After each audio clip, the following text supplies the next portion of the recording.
नमस्कार, मैं हूं इफ़त और आप देख रहे हैं गुनाह।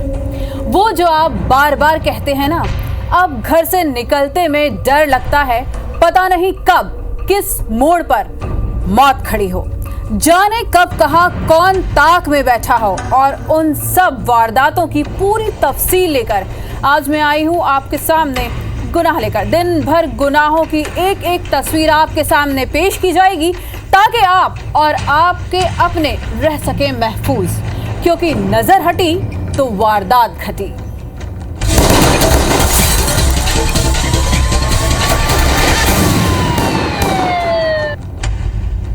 अब बात अंबिकापुर की, जहां से सामने आई वारदात ने सभी को हैरान कर दिया। शुक्रवार की सुबह परसा में मुन्ना राम की लाश कुएं में मिली। ये नजारा देखकर घर वालों के साथ साथ पूरा इलाका दहशत में था। सूचना मिलने पर पुलिस मौके पर पहुंची और शव को पोस्टमार्टम के लिए भेज दिया। परिजनों के मुताबिक वो रात में घर पर ही सो रहा था। अल सुबह जब वो बाहर निकला तो वापस ही नहीं लौटा। काफी वक्त बीत जाने के बाद जब वो नहीं आया तो पत्नी ने उसे आवाज दी। उसने उसकी कोई प्रतिक्रिया नहीं दी तो पत्नी उसे ढूंढने निकली, लेकिन जैसे ही वो चौखट पर पहुंची, खून से सनी जमीन देखकर उसके होश उड़ गए। उसने तुरंत घर वालों को आवाज दी। सभी जागे और खून के धब्बों के सहारे वहां कुएं तक पहुंचे, जहां उसकी लाश कुएं में तैरती हुई नजर आई। परिवार ने जब कुएं से शव को बाहर निकाला तो उसके गले में चाकू के कई वार के निशान दिखे। पुलिस ने हत्या का केस दर्ज कर जांच शुरू कर दी है। परिवार वालों को पड़ोसी पर हत्या की आशंका है। उनका कहना है कि पड़ोसी से ही उसका जमीनी विवाद चल रहा था। फिलहाल पुलिस हर एंगल से जांच कर किसी नतीजे तक पहुंचेगी। मेरी मम्मी बाहर गई लगभग 10-15 मिनट के बाद, तो वहाँ पर घर का जो चौखट रहता है ना, वहाँ पर खून लगा हुआ था। वही खून को देखते देखते गए तो वहाँ पर एक क्या बोलते हैं, दर्री और नंदलाल का टॉयलेट है। वहाँ पर बहुत सारा खून बिखरा हुआ था टॉयलेट के अंदर। तो और उसी टॉयलेट के जस्ट नीचे लगभग 20 मीटर के दायरे में एक कुआं है। वहीं पर मेरे पापा कुआं के अंदर मिले हम लोग को। जमीनी विवाद उन लोग का, और उन लोग के टॉयलेट में लगभग बहुत सारा खून गिरा हुआ है। गले में जो है वो कटने का निशान है, जो प्रथम दृष्टया किसी चाकू से कटने का प्रतीत हो रहा है, और चाकू जो है वो घटनास्थल पर ही बरामद किया गया है। पुलिस उसमें जो है वो अग्रिम वैधानिक कार्रवाई करके आरोपी की पतासाजी के प्रयास में लगी। उधर इंदौर में रिटायर्ड प्रोफेसर के साथ हुई 1,70,00,000 की धोखाधड़ी केस में पुलिस के हाथ महत्वपूर्ण जानकारी लगी है। जांच में पता चला है कि जिन खातों का इस्तेमाल रुपए ट्रांसफर के लिए किया गया था, वो सभी किराए के खाते थे और देश के 8 अलग अलग राज्यों में, यानी कि चंडीगढ़, हरियाणा, राजस्थान, बिहार, महाराष्ट्र, कर्नाटक और तमिलनाडु में ये खाते हैं। दरअसल इंदौर के रहने वाले 84 साल के रिटायर्ड प्रोफेसर को शेयर मार्केट में मुनाफा दिलाने के नाम पर 1,70,00,000 की ठगी की वारदात हुई थी। फिलहाल पुलिस ने इन सभी 8 खातों के ट्रांजैक्शन ब्लॉक करवा दिए हैं और आगे की कार्रवाई शुरू कर दी है।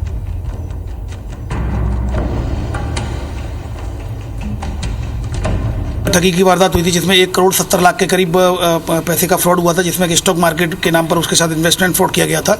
इसमें कुछ बैंक डिटेल्स आई हैं, जिसमें 9 अकाउंट में 10 ट्रांजैक्शन हुए हैं। तो अभी फिलहाल इतनी डिटेल आई है। हम लोगों ने जो अकाउंट्स ब्लॉक तो करा दिए हैं। अभी बैंक से डिटेल आना बाकी है कि कितना पैसा फ्रीज किया गया है। उसके बाद फिर हो सकता है अगर पैसा फ्रीज किया गया होगा तो विक्टिम को दिलवाया जाएगा। आइए अब दतिया की एक वारदात पर नजर डाल लीजिए, जहां पे भगवापुरा गांव में एक युवती की हत्या कर उसके शव को कब्रिस्तान में दफना दिया गया। परिजन और पुलिस युवती को गुमशुदा मानकर तलाश करती रही। पुलिस ने जब जांच के बाद शंका आधार पर एक संदिग्ध को हिरासत में लेकर पूछताछ की तो पूरा खेल सामने आ गया। युवती का अपहरण करने के बाद वारदात को अंजाम दिया गया था। मामले में भगवापारा पुलिस ने आरोपी शंकर राजपूत को गिरफ्तार कर लिया है। बताया जा रहा है कि 15 फरवरी को साक्षी शर्मा नाम की युवती घर से सिलाई सीखने के बहाने निकली थी। देर शाम जब युवती घर नहीं पहुंची तो परिजनों ने भगवापुरा थाने में गुमशुदा की रिपोर्ट दर्ज कराई। कॉन्टैक्ट नंबर और संदेही के आधार पर पुलिस ने आरोपी को हिरासत में लेकर पूछताछ की, जिसमें आरोपी ने अपना जुर्म कबूल कर लिया। आरोपी ने पुलिस को साक्षी की हत्या के बाद शव को कब्रिस्तान में दफन करना बताया।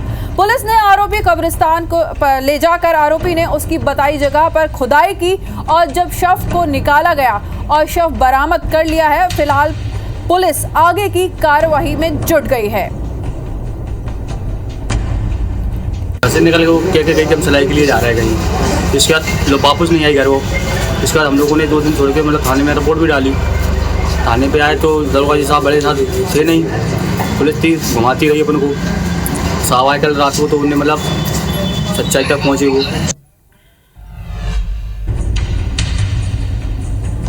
इंदौर पुलिस ने ऐसे 2 आरोपियों को गिरफ्तार किया है जहां शहर में चोरी करने के बाद प्रयागराज में चल रहे महाकुंभ को चले गए थे।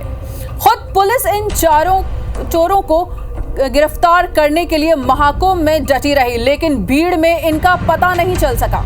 वापसी में जब आरोपी में ट्रेन से वापस आ रहे थे तो पुलिस ने इन्हें इंदौर स्टेशन पर ही गिरफ्तार कर लिया और आरोपी से 3,85,000 के सोने चांदी के जेवर जब्त किए हैं। पूरा मामला भंवरकुआं थाना क्षेत्र का है।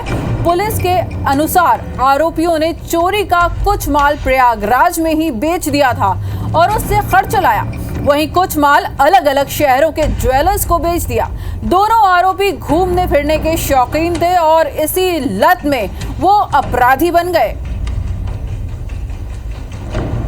2 आरोपियों को अभी इसमें हिरासत में लिया है, अजय शुक्ला और संतोष पुरी। ये 10 दिन इन्होंने प्रयागराज में फरारी काटी है और वो जैसे ही ये वहाँ से गाड़ी में बैठे हैं ट्रेन में वापस, तो टीम ने इनको आइडेंटिफाई किया है, हिरासत में लिया है, पूछताछ की है और अब अभी तक लगभग 4 चोरियों का, 4 नकबजनियों का 4 लाख रुपए का मसरूका इसमें बरामद हो गया। चंबल वो इलाका है अब तक जहां गुनाहों से पूरी तरह से वो घिरा हुआ है। यहां गुनाहगारों के हौसले इस कदर बुलंद हैं कि सरेआम एक टोल प्लाजा पर कुछ बदमाश बाइक से पहुंचे और कर्मचारियों से मारपीट करते हैं और उन पर फायरिंग कर देते हैं।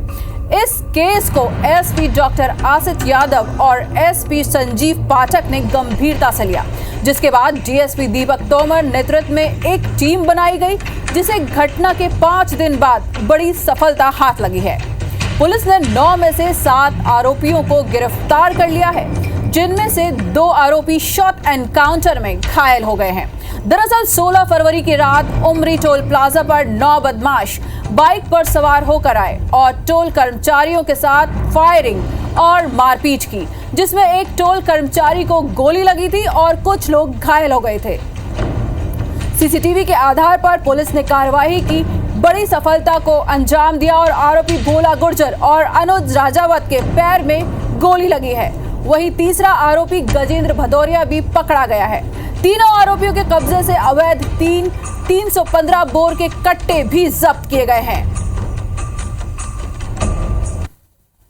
टोल प्लाजा पे जिन आरोपियों द्वारा हत्या का प्रयास किया गया था और वहाँ के कर्मचारियों को गोली मारी गई थी और मारपीट की गई, तोड़फोड़ की गई थी, तो आज ऐसी सूचना मिली थी कि यहाँ पर इनका मूवमेंट हो सकता है। उन्होंने पुलिस पर फायर किया है। जवाबी कार्रवाई में पुलिस ने बचाव में अपने फायर किया है, तो 2 आरोपियों को गोली लगी है और एक अन्य आरोपी गिरफ्तार हुआ है। तो रायपुर पुलिस के रेंज साइबर थाना पुलिस ने ऑपरेशन साइबर शील्ड के तहत म्यूल अकाउंट के लिए फर्जी सिम कार्ड बेचने वाले टेलीकॉम कंपनियों के करीब 13 पीओएस एजेंट को गिरफ्तार किया है। जांच में खुलासा हुआ है कि इनकी ओर से जारी SIM UAE, Sri Lanka, Nepal, Myanmar में इस्तेमाल हुए हैं। इसके अलावा गिरफ्तार अभियुक्तों ने पूछताछ में बताया कि नया सिम लेने या सिम पोर्ट कराने वाले कस्टमर का थंब स्कैन कर eKYC के जरिए अतिरिक्त सिम चालू करते थे। जिस कस्टमर के पास आधार कार्ड की फिजिकल कॉपी होती थी, उसका विवरण स्वयं ही वेरीफाई कार्ड DEYC के माध्यम से अतिरिक्त सिम चालू करते थे और इन फर्जी सिम को म्यूल अकाउंट के ब्रोकर को बेचते थे। रेंज साइबर थाना पुलिस ने म्यूल अकाउंट से जुड़े करीब 7,000 से ज्यादा फर्जी मोबाइल नंबरों को बंद करने की प्रक्रिया शुरू कर दी है। फिलहाल साइबर ठगी के पैसे लेने में म्यूल अकाउंट मामले में करीब 98 आरोपियों को जेल भी भेजा जा चुका है।